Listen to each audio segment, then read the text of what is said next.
Que Deus abençoe a todos que aqui estão. Abacuque capítulo 3, versículo 16. Quem achou, diga amém. Amém.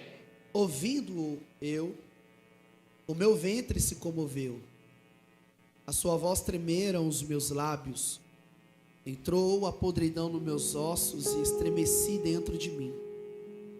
Descanse eu no dia da angústia, quando ele vier contra o povo que nos destruirá.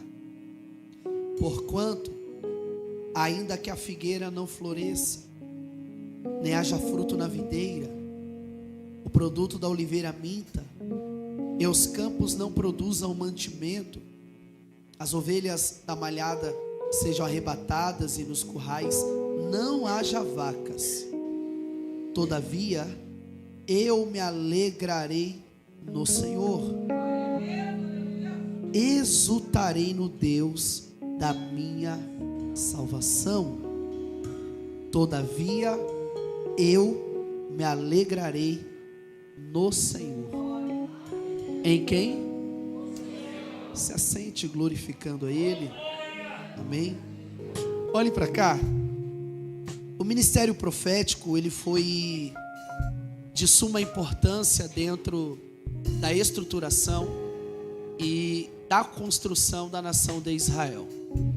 Ao olharmos para a história deste povo, nós iremos perceber o quão importante foi o ofício profético, visto que o profeta basicamente era aquele que colocava o seu ouvido na boca de Deus e a sua boca no ouvido da nação. E à medida que o Senhor falava ao ouvido do profeta, o profeta falava ao ouvido do povo. Ao olharmos para o quadro profético no Antigo Testamento, que vai até o período de João Batista, nós iremos perceber que não iremos encontrar um quadro mais dramático do que este. Reis, sacerdotes, juízes, salmistas, conselheiros tiveram o seu papel fundamental na estruturação da nação, mas nenhum deles logrou alcançar a estatura de um profeta, pois o profeta tinha uma importância muito grande, uma influência muito grande dentro da nação de Israel. Enquanto o sacerdote tinha a responsabilidade de representar a nação diante do Senhor, o profeta era responsável de representar o Senhor diante da nação. Por isso essa responsabilidade muito grande. Existem no Antigo Testamento pelo menos duas palavras no hebraico para este termo profeta.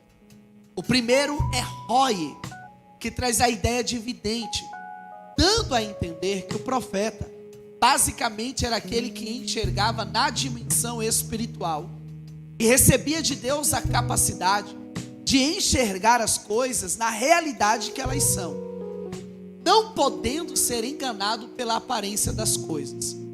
A prova disso, por exemplo, é a mulher de Jeroboão, que disfarçada vai até a casa do profeta Aías para receber uma mensagem. E o texto diz que quando chega na porta da casa do profeta, o profeta grita de dentro, já velho, não conseguindo enxergar direito, ele grita de dentro de casa: pode entrar, mulher de Jeroboão. Pois o Senhor já havia revelado a ele quem era que estava indo até a casa dele e qual era a mensagem que ele deveria entregar. O segundo termo, que é o mais utilizado no Antigo Testamento, é Nabi, que traz a ideia de alguém que emite palavras inspiradas por parte de outra pessoa, dando a entender que o profeta não falava aquilo que queria. A palavra que o profeta entregava, a mensagem que o profeta entregava, ela era inspirada pelo próprio Deus. Por isso que profeta não fala o que quer, profeta fala o que Deus manda, independente se a pessoa vai gostar ou não de ouvir a mensagem. A maior responsabilidade do profeta não é com quem vai receber, é com quem está gerando a mensagem. Quando nós olhamos para os profetas do Antigo Testamento, você percebe que em grande parte, em sua grande maioria, foram perseguidos pela mensagem que carregavam. Foram perseguidos pela mensagem que pregavam. E não se assuste com o que eu vou dizer, mas uma das maiores evidências de um profeta dentro da palavra de Deus não é apenas sobre a capacidade que ele tem de entregar a mensagem, sim, sobre a disposição que ele tem de incorporar e viver a mensagem que ele carrega. Eu sei que é complicado entender isso, mas o profeta não é só conhecido pela eloquência e pela palavra que ele prega, mas pela disposição que ele tem de viver aquilo que ele está pregando. Por exemplo, Deus dá uma ordem ao profeta Isaías para que ele caminhe nu no meio da nação, mostrando as suas nádegas, por exemplo. Você vai ver, por exemplo, o profeta Oséias sendo impelido, obrigado por Deus a se casar com uma meretriz. Ou o profeta Ezequiel, que por ordem de Deus vai cozer pães com fezes de animais. Ou por que não falar de Jeremias, que por Deus foi dada a ordem de não se casar. E eu sei que lendo, às vezes assusta e a gente não compreende o porquê que Deus manda um camarada ir até um prostíbulo e se casar com uma prostituta. Eu não sei se você já parou para analisar o peso que isso carrega. Por que Deus faz isso? É porque Deus queria revelar a Oséias o que ele sentia quando o povo virava as costas para ele e se deitava com outros deuses. Mas assim como Oséias é obrigado a amar uma meretriz, e quando ela voltasse suja, mas arrependida de seus atos, ele deveria amá-la e perdoá-la. Era Deus fazendo o profeta incorporar a mensagem. Oséias, assim como você sente isso, eu também sinto quando o povo vira as costas para mim. Mas assim como você abraça, ama e perdoa ela, eu também abraço, amo e perdoo o meu povo. Então, se não temos disposição de incorporar, de vivenciar o que pregamos, não somos dignos de pregar essa mensagem. Não fale de amor se não tem capacidade para amar. Não fale de perdão se ainda carrega rancor. Não fale de arrependimento se continua andando do mesmo jeito. Deus está nos convidando a incorporarmos, a vivenciarmos aquilo que nós pregamos, aquilo que nós cantamos. Porque na teoria tudo é muito bonito, mas na prática o negócio é diferente. Ao olharmos para o profeta Abacuque, e talvez você pergunte: o que nós vamos tirar de algo novo em um texto tão conhecido? Mas para entendermos a mensagem de Abacuque, precisamos entender qual era o contexto que o profeta estava inserindo. Abacuque é levantado por Deus em um período em que a Babilônia estava prestes a se tornar a maior potência mundial da época. Porém, ao olhar para a situação de Judá e perceber que a arrogância, a soberba, a prepotência havia dominado a nação, e que o povo agora caminhando na força do seu próprio braço, esquecendo-se do Deus que havia tirado-os do Egito, sustentado-os no deserto e levado-os para dentro daquela terra, o povo agora começa a viver como quer, e Deus já não é mais prioridade no meio da nação. O povo cantava com os lábios, mas o coração estava distante do Criador. O povo entrava no templo e entregava um belo culto ao Senhor, mas ao voltar para casa, voltavam a praticar as mesmas coisas. Continuavam com seus ídolos, continuavam se inclinando à idolatria.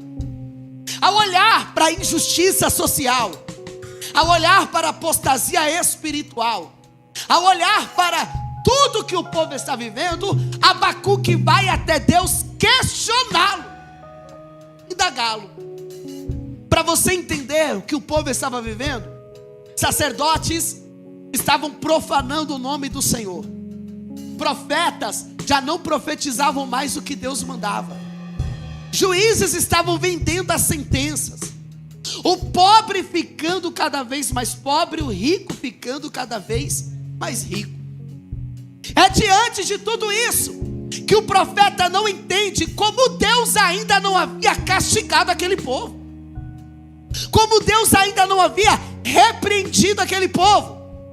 Então, quando você lê o capítulo 1, você se depara com o capítulo da indagação, com o capítulo do questionamento, com o capítulo dos porquês, com o capítulo da dúvida. Abacuque vai até Deus e pergunta: o Senhor não está vendo o que esse povo está fazendo? Esse povo não te honra mais, esse povo se esqueceu de ti, esse povo te abandonou. Olha todo o pecado cometido por esta nação, e parece que o Senhor está indiferente com tudo isso. Aí Deus decide responder, só que a resposta nem sempre é o que nós queremos ouvir. Não é do meu costume, mas olhe para quem está do seu lado sorrindo. Mas que sorriso é esse? É isso, mostra os dentes. Olha que sorriso bonito. Dê um sorriso para ele, fala assim, ó, tenha maturidade, fala para ele, de entender que o fato dele responder o que você não queria, não significa que não é uma resposta. Porque, olhe para cá, tem gente que vem para a igreja não é atrás de resposta, é atrás de confirmação. É ou não é? Ah, eu vou atrás de uma resposta. Não, você vem atrás de uma confirmação. Você já decidiu o que quer, você só quer que Deus confirme aquilo que você já decidiu. Então, se o profeta fala para você, não é essa porta, você fala que ele está na carne, você fala que ele não é de Deus. Por quê? Porque você já decidiu entrar por essa porta. Se o homem de Deus fala que esse relacionamento não é do Senhor, você fala que ele estava iludido, que ele estava emocionado, empolgado. Você diz que não é de Deus, porque você já decidiu entrar no relacionamento. Então não diga que você quer uma resposta, na verdade você quer uma confirmação, porque quem quer resposta de Deus não entra na porta antes de Deus falar, não se envolve antes dele permitir, não faz antes dele autorizar. Quem quer resposta de Deus permanece parado dizendo, vou ou não vou, faço ou não faço, decido ou não decido. Deus ainda é Deus de resposta. Tenha maturidade para aceitar o que ele fala. E aí, como é que foi o culto? Deus falou? Ah, mais ou menos. Deus respondeu? Ah, não sei não. É ou não é assim? E aí, o que ele falou? Não, acho que foi ele não. Irmão, recebe 40 profetadas. 40. Sou contigo, pode ir. Esse relacionamento aí eu tô com você. Deus ainda fala de relacionamento, fala ou não fala? Fala, Deus falou comigo há 17 anos atrás. Irmão, eu não tinha nada a não ser coragem e fé. Bonito eu nunca fui, dinheiro eu nunca tive, e eu mirei quem? A filha do pastor da igreja. Fala, coragem ou não é? Fé ou não é? Falei, é ela. Eu tô querendo essa varoa aí, minha líder de mocidade. Eu sem nada na vida. Falei, eu quero ela. Irmão, feio, família desestruturada, sem dinheiro, sem perspectiva nenhuma. Eu só carregava promessa. Só promessa. Só. Teve uma vez que a gente saiu pra... Acho que já aconteceu. Eu já contei esse testemunho, mas tem muita gente nova aqui. Os que já ouviram dão glória de novo. Vocês repetem louvor e ninguém fala nada. Então eu posso... Eu posso repetir o testemunho. Posso ou não posso, pastor? Não. Uma vez a gente saiu e acabou o aniversário. Aí tinha um rapaz bonito, varão, loiro, olho azul. Eu quase me apaixonei por ele. Bonito. E ele dando em cima da minha varoa, mas que não era minha ainda. Amém? Mas eu já tinha idealizado tudo. Aí ele dando em cima, acabou, indo pra casa. Aí ele, varão, pode ir que eu levo ela embora. Eu falei, não, levo com você. Ele, não, mas eu queria conversar uns negócios com ela. Eu falei, não, eu sou o melhor amigo dela. Entre nós não tem segredo. Ele não pode ir, eu levo ele. Fique em paz, varão. Irmão, eu fiquei lá até ele ir embora. Ele do lado, eu do outro. Eu sou besta. Eu vou usar as armas que eu tenho. Amém? Eu não vou sair daqui. Aí ele percebeu que eu não ia embora. E se ele virasse a madrugada, eu ia dormir lá. Ele foi embora e eu fiquei. Aí ela falou pra mim: o que você acha? Eu falei: laço. Tá repreendido. Falei: cai fora. Você não tá percebendo que o inimigo tá armando uma cilada, mulher? Uma semana depois, varão, tá eu pedindo ali namoro. Mas olhe pra cá, vamos orar. Eu fui orar, eu falei: se é ela que o Senhor tem pra minha vida, eu quero que o Senhor confirme. Porque, irmão, se você casa errado, você casa errado. Não adianta. A mulher ou o homem errado na sua vida vai destruir você e você não tem noção. Mas se você casa certo também, já era, meu filho. É glória a Deus e aleluia. Falei: Senhor, eu sei que eu estou desesperado, mas não é tanto. Eu não posso arriscar. É ela. Aí numa pregação, Deus usando uma irmã, me lembra até hoje, de mocidade, nós estávamos em carta, respondendo uma carta com a mocidade. Deus usou a pregadora para confirmar o nosso namoro. Falei: é de Deus. Namoramos, noivamos, casamos. Já estamos há 17 anos juntos. Vamos fazer 14 anos de casado. Mas eu esperei Deus responder. E se Deus tivesse dito não, Jairo, eu iria terminar e dizer para ela: não sou a pessoa para a sua vida e você também não é a pessoa para a minha vida. Nós temos que ter maturidade para entender que resposta nem sempre é a confirmação daquilo que eu já decidi. Às vezes Deus vai olhar para você e vai dizer: eu não quero que você entre por essa porta. Eu não quero que você tenha essa amizade. Eu não quero que você faça isso. Eu não quero que você decida assim. Eu não quero que você saia desse lugar. Eu não quero que você caminhe desse jeito. E aprenda que o que Deus tem para você é maior. A nossa irmã cantou aqui que a resposta é que nós vivemos de milagre. Mas ela diz que nós só temos a capacidade de enxergar o que está à nossa frente, ao nosso redor. Mas Deus enxerga muito mais além que a gente. Você está vendo hoje, o agora. O Senhor já está no teu amanhã. Levante a mão por gentileza. Deus manda dizer para alguém: eu estou cuidando do seu futuro. Eu estou cuidando da tua trajetória. Apenas descanse e confie em mim, porque eu, o Senhor, estou no controle da situação. Deus responde o profeta, mas a resposta não era a que ele esperava. Não era. Deus fala para o profeta: ó, Abacuque, eu vou abater esse povo. Fica tranquilo que eu vou tratar com Judá. Eu vou quebrar essa nação de tal ponto que eles vão entender que somente eu sou digno de ser honrado no mundo. E para isso eu usarei os caldeus como uma vara de correção. A resposta de Deus gera dentro do profeta outro questionamento: como que o Senhor pode usar uma nação mais ímpia para corrigir o seu povo?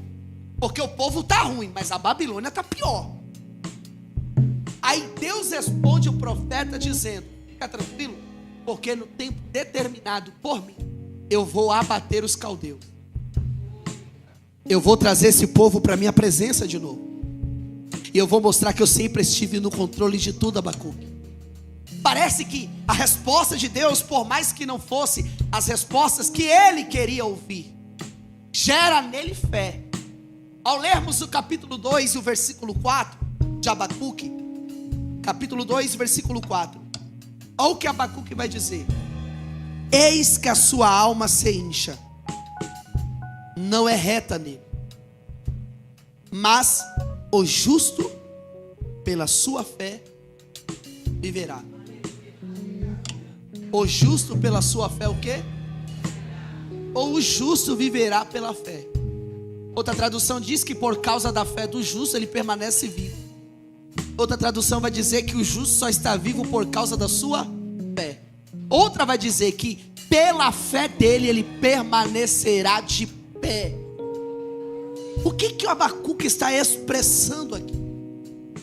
Ele está dizendo o seguinte: ó, o prepotente, o soberbo, o altivo de coração, Deus vai abater. Mas aqueles que confiam em Deus e possuem fé nele, estes permanecerão de pé. Olhe para cá. O que nos mantém de pé é a nossa fé autêntica no nosso Deus. É uma fé não fingida, é uma fé verdadeira. O problema é que nós resumimos ou minimizamos o que de fato é ter fé. A maioria de nós achamos que fé é somente aquilo que nos faz alcançar o milagre. Isso é fé? Claro que é. Mas a fé que te faz alcançar é a mesma que te sustenta enquanto você não alcança. Como assim, irmão Jairo?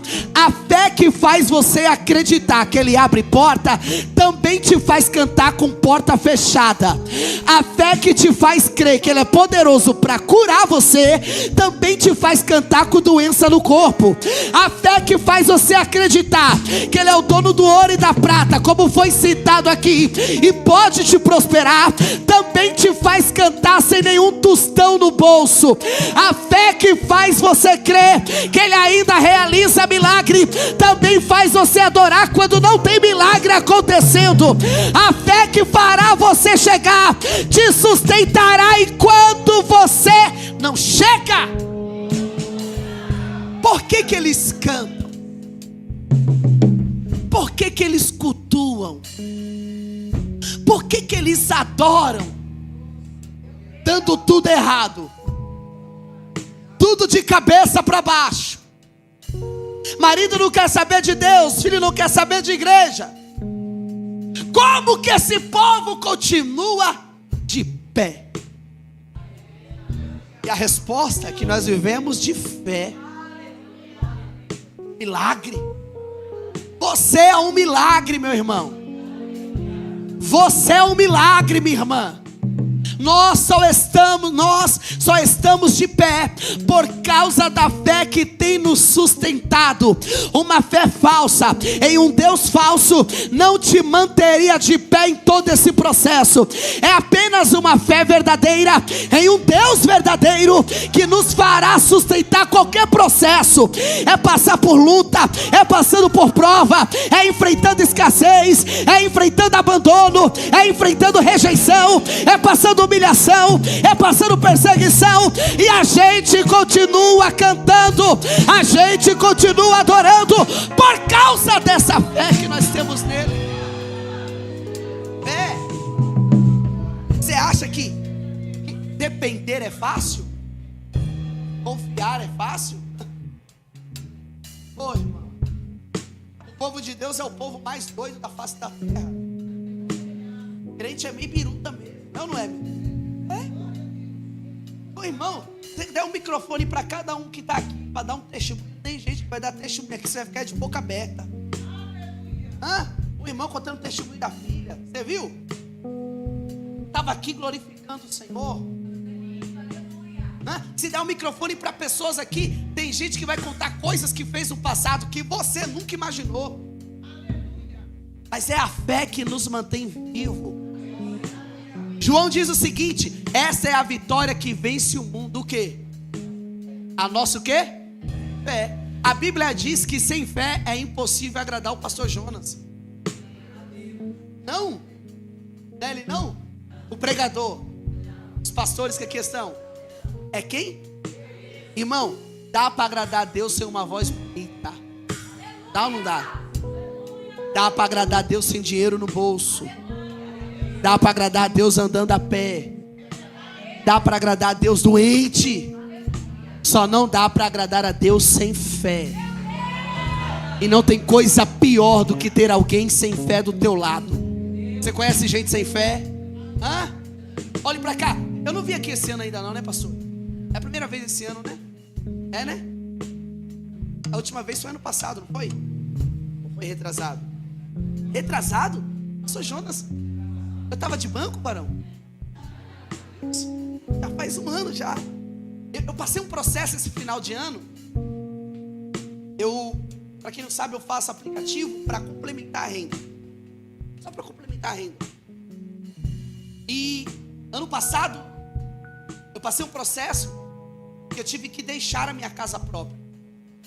Eu abri mão da minha casa, uma casa que eu construí durante 4 anos. Morei durante 5 anos com minha esposa.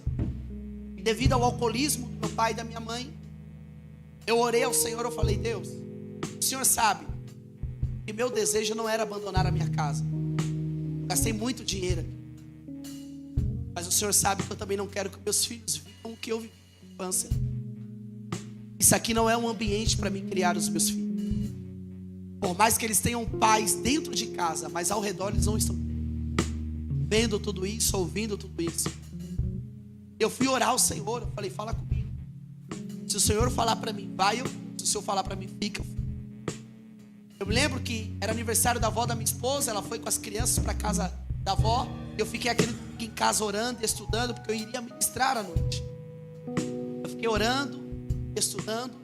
Eu falei: fala comigo, Senhor. Fala comigo. Porque o Senhor sabe, eu vivo de fé. E depender não é fácil. Não é fácil. Deus nunca deixou faltar nada. Nada. Mas se eu falar para você que é fácil, não é. E quando eu olho para minhas crianças comendo, eu entro em desespero. O que você acha que eu não trouxe hoje? Porque o café da manhã, eu falo: não, deixa quieto. Quando eu vejo as crianças comendo, eu falo: Senhor da glória, assim, sem pagar aluguel já está difícil. Imagina pagando um aluguel. Falei: fala comigo. Fala comigo. Culto de domingo à noite rolando. Antes de eu pegar o microfone para pregar, Deus tomou um presbítero da minha igreja.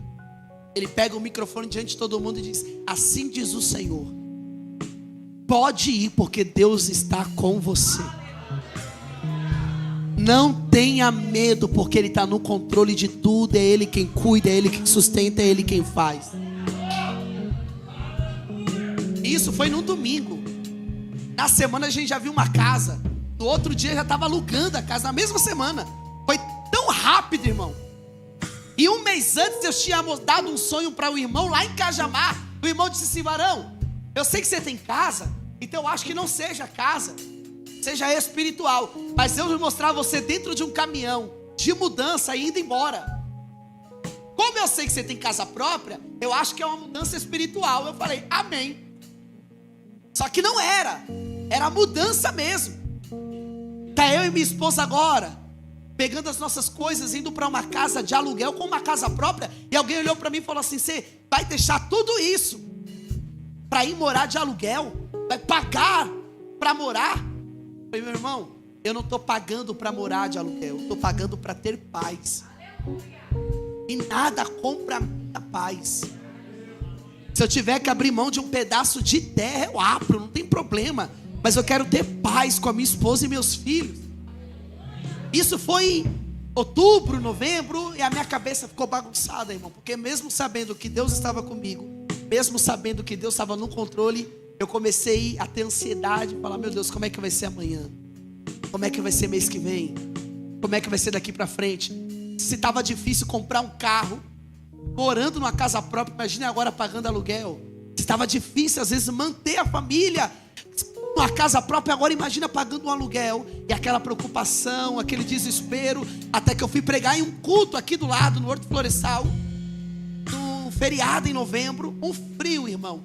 Pensa num frio. E nesse dia eu falei: vai todo mundo. Ah, a gente quer dormir, dorme na igreja, mas vai todo mundo hoje.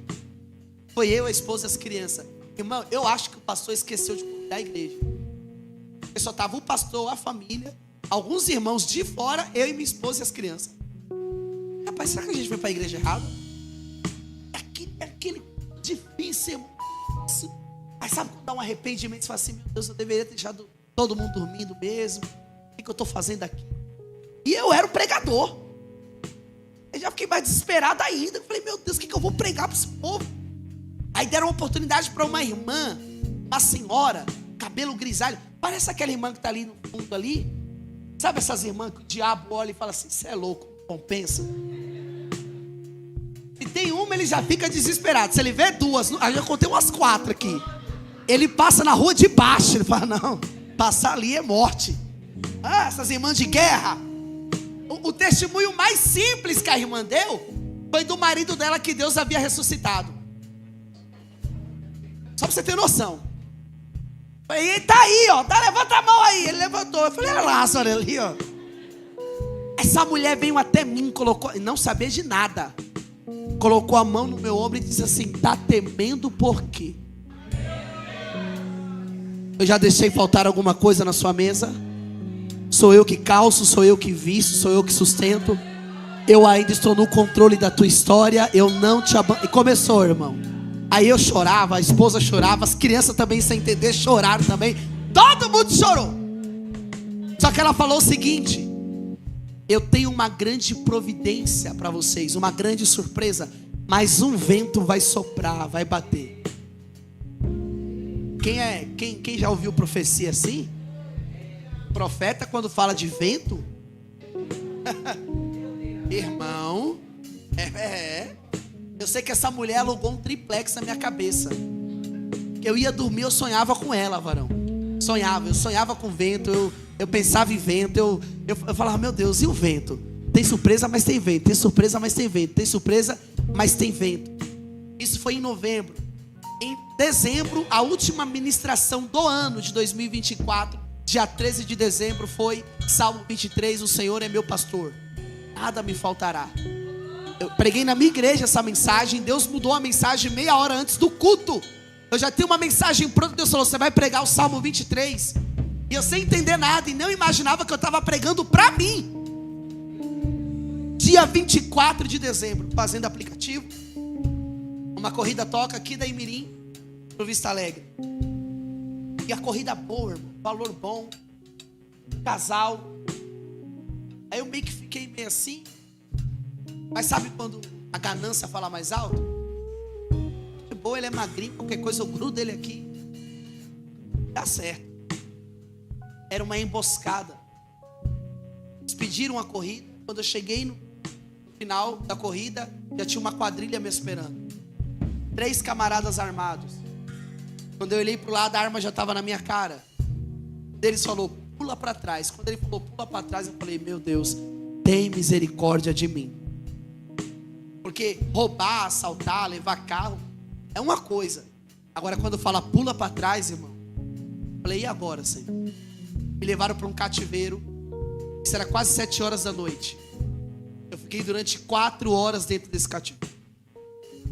E arma na cara, ameaça, vamos te matar, cadê o dinheiro? Cadê o dinheiro? E a gente tinha dado dinheiro, irmão. Tinha. Eu tinha entregado tudo, celular, tudo. Vamos bater nele, que ele está com dinheiro e não quer dar. Eu falei, meu Deus, basta ser pobre. Eu vou apanhar porque sou pobre. Porque uma coisa é você ter o dinheiro na conta e não querer dar, amém? Está apanhando, mas pelo menos tem o dinheiro. Outra coisa é você falar que não tem o ladrão, não acreditar. Não, você tem, não tenho. Eu estou mais pobre que você. E aquela ameaça, irmão, vamos matar ele. Eu comecei a orar, porque eu lembrei da profeta, da profetisa. Tem surpresa, mas tem o quê? Tem surpresa, mas tem o quê? Eu falei, Senhor, o Senhor usou aquela mulher. Se o Senhor usou, eu não vou sair daqui morto, não. Eu vou comer a ceia de Natal com a minha família ainda hoje. Eu baixei a cabeça entre os joelhos e comecei a orar o que eu havia pregado há 11 dias atrás. E uma das partes do Salmo 23 é: ainda que eu ande pelo vale da sombra e da morte, não temerei mal algum, porque tu estás comigo. Eu comecei a orar, ainda que eu ande pelo vale da sombra da morte, ainda que eu ande pelo vale da sombra. E eu orava, fiquei uns 40 minutos orando aquilo, e de cabeça baixa. Aí um deles falou, vamos bater nele, porque ele está com dinheiro. Quando de repente um deles gritou, ei, não mexe com o pastor, deixa o pastor em paz, ele está cooperando com a gente. Pastor, fica tranquilo que a gente já vai liberar você. Eu falei, meu irmão, me deixa embora, pelo amor de Deus. Eu só quero ir para minha casa, pode ficar com o que você quiser. Levaram tudo, me largaram na cantídio, descalço, apenas com a minha habilitação. Tive que ir para casa do sogro, pedi uma carona para ir para casa. Quando eu chego em casa, que as crianças e a esposa veem sem entender nada, que eu abracei a esposa, caí em prantos. Aí todo mundo começou a chorar. Aí o que mais me quebrou foi quando a mais velha, de 13 anos, olhou para mim e falou, pai, o meu maior medo é te perder, eu não quero te perder. Aí eu desmoronei, irmão. Aí começamos a chorar e agradecer, porque eu entendi o tamanho do livramento que Deus havia me dado. Eu comecei a orar, chorar e comecei a agradecer. Depois que a gente conseguiu se recompor, eu gravei um vídeo pedindo oração aos irmãos. Em nenhum momento eu peço R$1 a ninguém. Eu não pedi nada a ninguém. Eu só falei: orem por mim. O carro é esse, a placa é essa. Se acharem, me ajudem. Se mandarem mensagem, não sou eu. E pedi oração, expliquei o que havia acontecido, sem entender que Deus já estava cuidando de tudo. Sem entender que Deus estava cuidando. 2 horas da manhã, a polícia me liga, encontramos o carro. Fiquei das 2 até meio-dia na delegacia. Fui para casa, cheguei, era quase 1 hora da tarde. Nem almocei, deitei, em pleno Natal. E fui dormir. Quando eu acordo à tarde, a minha esposa falou: senta aqui. Falei: pronto, agora é a hora da pior parte, né? Porque já estava ruim antes do sequestro. Depois, então, ela falou: quanto que você tem que pagar do carro? Falei: a franquia, porque o carro é alugado e tem que pagar a franquia, R$3.500. Ela: quanto? Falei: R$3.500. Ela falou: já está pago. Eu falei: você está doida? Que pago? Levaram tudo. Ela falou: quanto que você tem que pagar de cartão? Falei: quase R$2.000. Ela falou: já está pago também. Ela falou: tem que fazer uma compra, né? Eu falei: é, porque fizemos uma compra no Natal. No Natal as crianças comeram tudo. Já tem que fazer uma. Ela falou: já dá para fazer uma compra também.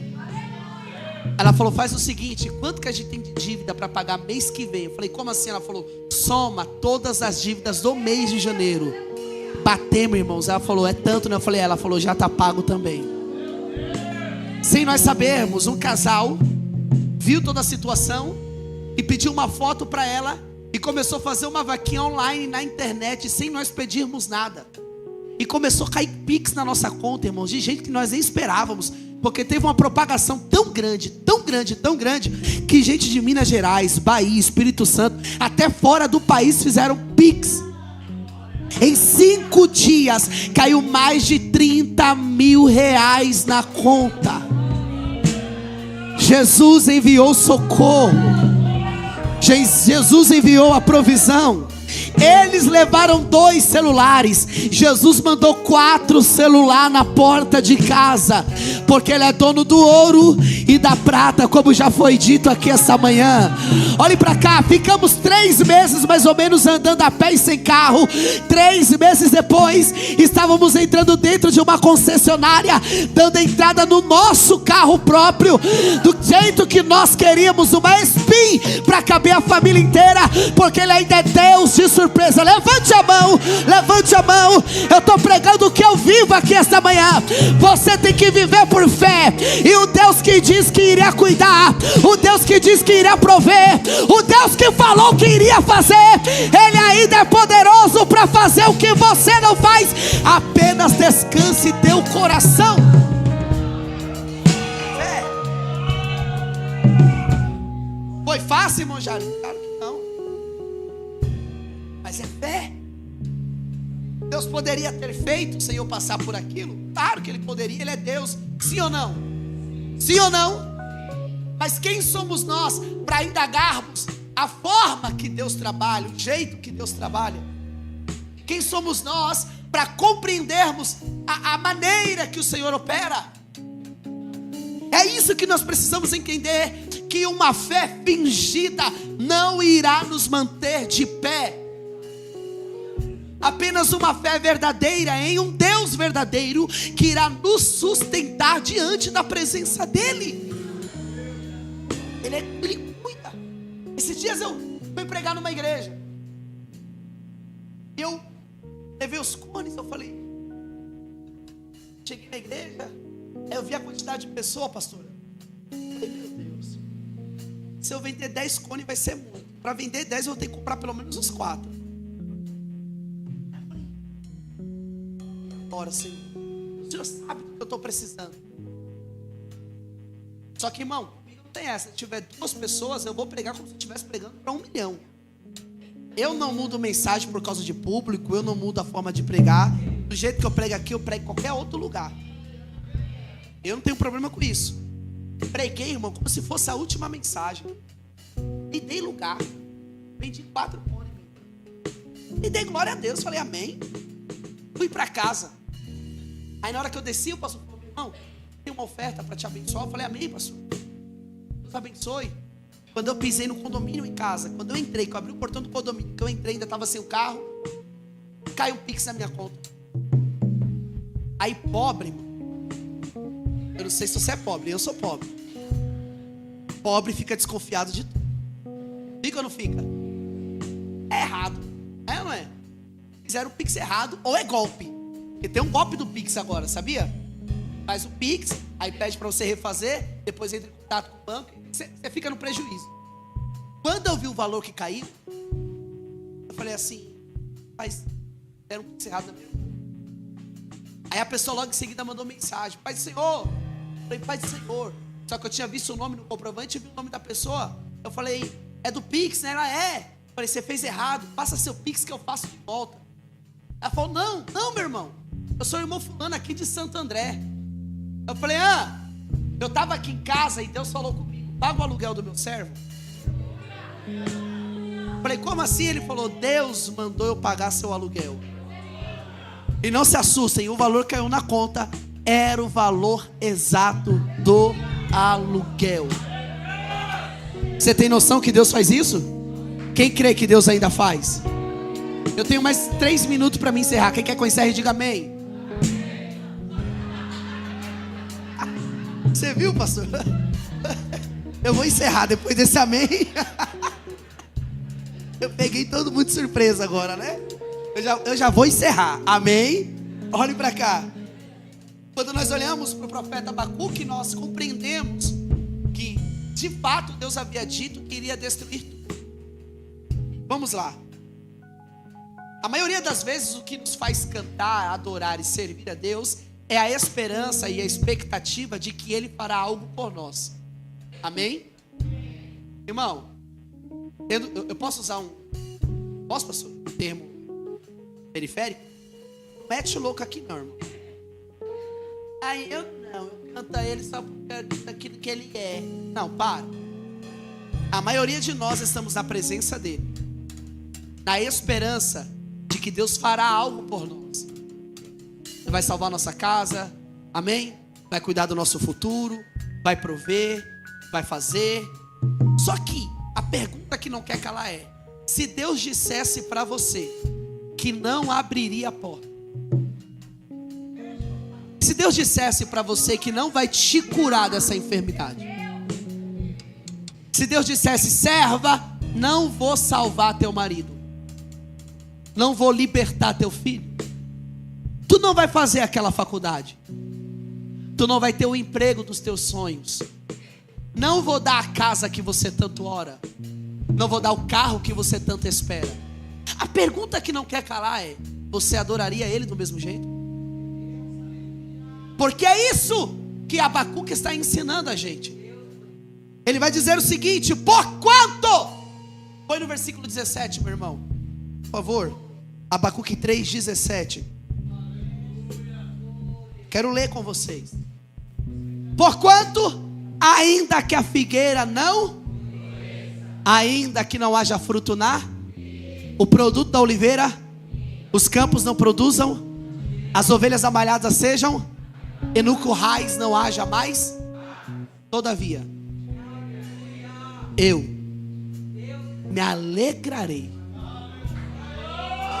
Abacuque está dizendo: ainda que nada dê certo, ainda que a porta não abra, ainda que a cura não venha, ainda que a salvação não aconteça, ainda que não saia como eu planejei, do jeito que eu imaginei, ainda que nada seja da forma que eu idealizei, todavia eu me alegrarei do Senhor, exultarei no Deus da minha salvação. salvação. O que o profeta está mostrando a nós é que a alegria dele é resultado daquilo que Deus é e não daquilo que Deus faz. Se ele fizer, eu me alegro; se não fizer, me alegrarei do mesmo jeito. Se ele abrir, eu me alegro; se não abrir, me alegro do mesmo jeito. Tem alguém que veio adorar a ele aqui esta manhã e entregar um culto sincero ao Senhor? Com a permissão do pastor, se coloque de pé.